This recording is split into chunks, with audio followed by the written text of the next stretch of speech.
ಎಲ್ಲರೊಳಗೊಂದಾಗಿ ಮಂಕುತಿಮ್ಮ 36ನೇ ವರ್ಷದ ಹುಟ್ಟುಹಬ್ಬ ಆಚರಣೆ. ವಿನಯ್ ವಿನೂತನ ರೀತಿಯಲ್ಲಿ ವಿನಯ್ ಹುಟ್ಟುಹಬ್ಬ ಆಚರಣೆಯಾಯಿತು. ಇಂದು ಮಂಡ್ಯ ನಗರದಲ್ಲಿ ಹಲವು ಶಬ್ದಚಿತ್ರಗಳನ್ನು ಹಾಕಿ ಆಟೋ ಮೆರವಣಿಗೆ ಮಾಡಿ ಎಷ್ಟೋ ಜನಕ್ಕೆ ಗೊತ್ತಿಲ್ಲದ ಹೆಸರನ್ನು ಮತ್ತೆ ಮರುಕಳಿಸಿದ ಹುಟ್ಟುಹಬ್ಬದಂದು ಎಲ್ಲ ಮಹನೀಯರನ್ನು ನೆನೆದ ವಿನಯ್ ಹುಟ್ಟುಹಬ್ಬ ಇಂದು ವಿಶೇಷವಾಗಿ ಮಂಡ್ಯ ನಗರದಲ್ಲಿ ಆಚರಣೆ ಮಾಡಿದರು. ಶಿವಪ್ಪ ನಾಯಕನಿಂದ 200 ವರ್ಷ ಮುಂದಕ್ಕೆ ಬರೋಣ. ಮತ್ತೆ ಇಲ್ಲೇ ಕನ್ನಂಬಾಡಿ ಕಟ್ಟಬೇಕಾಗತ್ತೆ. ಎಲ್ಲರೊಳಗ ಒಂದಾಗ ಮಂಕುತಿಮ್ಮ ಅಂದ್ರೆ ಎಲ್ಲರ ಜೊತೆಗೆ ನೀನು ಇರಬೇಕು ಅಂತಕ್ಕಂಥ ಒಂದು ಆಶಯವನ್ನ ಇಟ್ಕೊಂಡು ಇರ್ತಕ್ಕಂಥ ಒಂದು ಆಶಯ ಇಟ್ಕೊಂಡು ಟ್ರಸ್ಟ್ ಅನ್ನ ಮಾಡ್ಕೊಂಡಿದ್ದಾರೆ. ನಾವು ಈ ಎರಡು ಆಚರಣೆಯನ್ನು ಒಂದು ವಿಶಿಷ್ಟವಾಗಿ ಮಾಡಬೇಕು. ಮಂಡ್ಯ ಜಿಲ್ಲೆಯಲ್ಲಿ ಕನ್ನಡದ ಚಿಂತನೆಗಳನ್ನ ಇನ್ನೂ ಗಟ್ಟಿಗೊಳಿಸ್ತಕ್ಕಂಥ ಭಾಗವಾಗಿ ಈ ಒಂದು ಉತ್ಸವವನ್ನು ಕೂಡ ಆಚರಿಸಬೇಕು ಅಂತ ಹೇಳಿ ಇವತ್ತು ಇಡೀ ಮಂಡ್ಯ ನಗರದಲ್ಲಿ ಕನ್ನಡ ನಾಮಫಲಕಗಳನ್ನ ಎಲ್ಲ ಖಾಸಗಿ ಮಳಿಗೆಗಳ ಅಳವಡಿಸೋ ಜೊತೆಗೆ ನಾಮಫಲಕಗಳ ಅಳವಡಿಸೋ ಜೊತೆಗೆ ಆಡಳಿತದ ಎಲ್ಲ ಹಂತಗಳಲ್ಲಿ ಕನ್ನಡವನ್ನ ತರಬೇಕು ಅಂತಕ್ಕಂಥದ್ದು ನಮ್ಮ ಪ್ರಮುಖವಾಗಿರ್ತಕ್ಕಂಥ ಧ್ಯೇಯ ಕೂಡ ಆಗಿದೆ. ಆ ನಿಟ್ಟಿನಲ್ಲಿ ಇವತ್ತು ಈ ಕಾರ್ಯಕ್ರಮನ ವಿನಯ್ ಅವರ ಹುಟ್ಟುಹಬ್ಬದ ಜೊತೆಗೆ ಮತ್ತೆ ಇಲ್ಲಿ ಕನ್ನಡ ಜಾಗೃತಿಯನ್ನ ಮೂಡಿಸ್ತಕ್ಕಂಥ ಕೆಲಸ ನಾವು ಮಾಡ್ತಿದ್ದೀವಿ. ಬಂಧುಗಳೇ, ಏನು ಕಾರ್ಯಕ್ರಮ ಇನ್ನೇನು ಆರಂಭ ಆಗ್ತಾರೆ, ನಮ್ಮ ಸ್ಥಳೀಯ ಶಾಸಕರಾಗಿರ್ತಕ್ಕಂಥ ರವಿಕುಮಾರ್ ಗೌಡ ಅವರು ಕೂಡ ಬಂದಂತ ಸೇರ್ಕೊಳ್ತಾರೆ ಈ ಕಾರ್ಯಕ್ರಮಕ್ಕೆ. ಅದಕ್ಕೂ ಮೊದಲು ಒಂದಷ್ಟು ಇವತ್ತು ನಮ್ಮ ಎಲ್ಲರ ಒಂದಾಗೂ ಮಂಕುತಿಮ್ಮ ತತ್ವದಂತೆ ಎಲ್ಲರೆಲ್ಲ ಜೊತೆಗೂಡಿ ಬೆರೆತು ಇವತ್ತು 36 ಕಾರ್ಯಕ್ರಮಗಳನ್ನು ಆಯೋಜನೆ ಮಾಡಿಕೊಂಡು 22ನೇ ತಾರೀಕಿಂದ 25ನೇ ತಾರೀಕುವರೆಗೂ ನಡೆಸ್ತಾ ಇರ್ತಕ್ಕಂಥ ವಿನಯ್ ಅವರಿಗೆ ನಾನು ಜನ್ಮದಿನದ ಶುಭಾಶಯಗಳನ್ನು ಹೇಳ್ತಾ, ತಾಯಿ ಕನ್ನಡ ತಾಯಿಯ ಆಶೀರ್ವಾದದೊಂದಿಗೆ, ಕನ್ನಡ ತಾಯಿ ಅಂದ್ರೆ ಇವತ್ತು ವಿಶ್ವಲಿಪಿಗಳ ರಾಣಿ ಅಂತ ಹೇಳ್ತಾರೆ ಇವತ್ತು ನಮ್ಮ ಕನ್ನಡಕ್ಕಾಗಿ. ಆದ್ರೆ ನಮ್ಮ ಮಂಡ್ಯ ಜಿಲ್ಲೆ ಎಂತಹ ಅದೃಷ್ಟವಂತರು ನಾವು ಅಂದ್ರೆ ಇವತ್ತು ನಾವು ಹಾಕೋದ್ರಲ್ಲಿ ಕನ್ನಡ ತಾಯಿಯ ಬಾವುಟವನ್ನ ಕೊಟ್ಟಂತವರು ನಮ್ಮ ರಾಮಮೂರ್ತಿ ಅವರು, ಮಂಡ್ಯ ಜಿಲ್ಲೆಯ ಮದ್ದೂರು ತಾಲೂಕಿನವರು. ಇವತ್ತು ಕನ್ನಡಕ್ಕಾಗಿ ಅನೇಕ ಹೋರಾಟಗಾರರನ್ನ ನೀವು ಹೋರಾಟಗಾರರನ್ನ ನೋಡಿದ್ರಿ. ಇವತ್ತು ನಾನು 2 ಉದಾಹರಣೆಯನ್ನು ಕೊಡ್ತೇನೆ.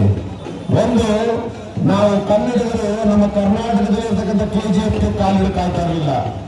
ಆದ್ರೆ ನಮ್ಮ ಕನ್ನಡ ಪರ ಹೋರಾಟಗಾರರಿಂದ ಅಲ್ಲಿಯ ಶಾಸಕರು ನಮ್ಮ 10 ಕಿಲೋಮೀಟರ್ ದೂರದಲ್ಲಿ ನಿಮ್ಮ ಕಾರ್ಯಕ್ರಮಗಳನ್ನು ಮಾಡ್ಕೊಂಡು ಹೋಗಬೇಕು ಅಂತ ಹೇಳಿದ್ರು.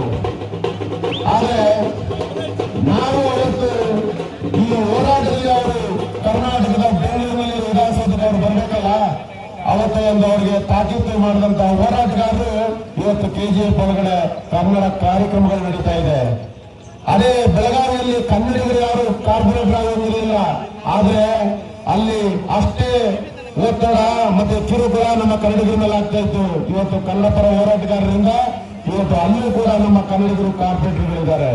ಸರ್ಕಾರದಲ್ಲಿ ನೀವು 60% ಏನು ಕನ್ನಡ ನಾಮಫಲಕಗಳನ್ನ ಹಾಕಬೇಕು ಅಂತ ಹೇಳಿ, ಆದ್ರೆ ಹೊರ ರಾಜ್ಯದಿಂದ ಹೊರಗಡೆಯಿಂದ ಬಂದಿರತಕ್ಕಂಥವ್ರು ಯಾವುದು ಲೆಕ್ಕಿಸದೆ ಅವ್ರಿಗೆ ಬೇಕಾದಂಗೆ ಅವರು ಇವತ್ತು ನಾಮಫಲಕಗಳನ್ನ ಹಾಕ್ತಾ ಇದ್ದಾರೆ.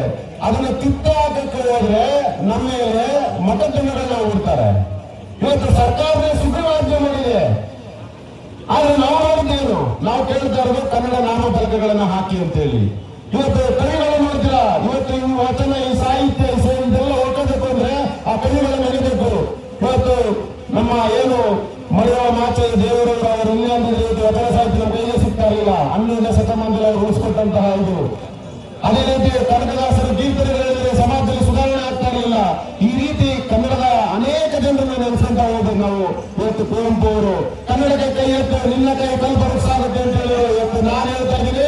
ಕನ್ನಡಕ್ಕೆ ಕೈ ಎತ್ತೆ, ಅದು ನಮ್ಮ ಕನ್ನಡಿಗರ ತಾಕತ್ತು ಅಂತ ಹೇಳ್ತೀನಿ ನಾನು. ಸೊ ಹಾಗಾಗಿ ನಾವು ಇವತ್ತು ಮಾತಾಡುವ ಸಮಯ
ವಿನಯ್ ಕುಮಾರ್ ಅವರ ಹುಟ್ಟುಹಬ್ಬವನ್ನು ಅರ್ಥಪೂರ್ಣವಾಗಿ ಮಂಡ್ಯ ಜಿಲ್ಲಾದ್ಯಂತ ಅವರ ಹಿತೈಷಿಗಳು, ಹಿರಿಯರು, ಸ್ನೇಹಿತರು, ಅಭಿಮಾನಿಗಳು, ತಾಯಂದರ ಆಶೀರ್ವಾದದಿಂದ ಇವತ್ತು ಚೆನ್ನಾಗಿ ನಡೀತಾ ಇದೆ.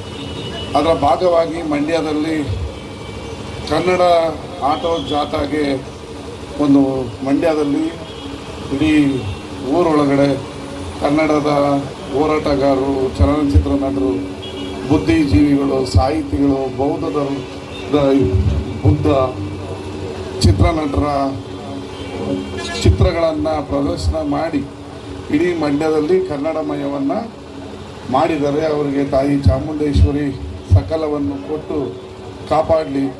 ತಮ್ಮ ಹುಟ್ಟುಹಬ್ಬವನ್ನು ಅರ್ಥಪೂರ್ಣವಾಗಿ ಇವತ್ತು ಕೆಲವು ಕಡೆ ರಕ್ತದಾನ ಶಿಬಿರ, ಆರೋಗ್ಯ ಶಿಬಿರ, ಗಿಡ ನೆಡೋದು, ಸಾಹಿತಿಗಳಿಗೆ ಪ್ರೋತ್ಸಾಹ ನೀಡೋದು, ಬೀದಿ ನಾಟಕ, ಹೀಗೆ ಒಂದು ಹೊಸ ಯುಗವನ್ನು ಆರಂಭಿಸಿದ್ದಾರೆ. ಅವರಿಗೆ ಒಳ್ಳೆಯದಾಗಲಿ ಅಂತೇಳಿ ನನ್ನ ಮಾತು ಮುಗಿಸ್ತೀನಿ.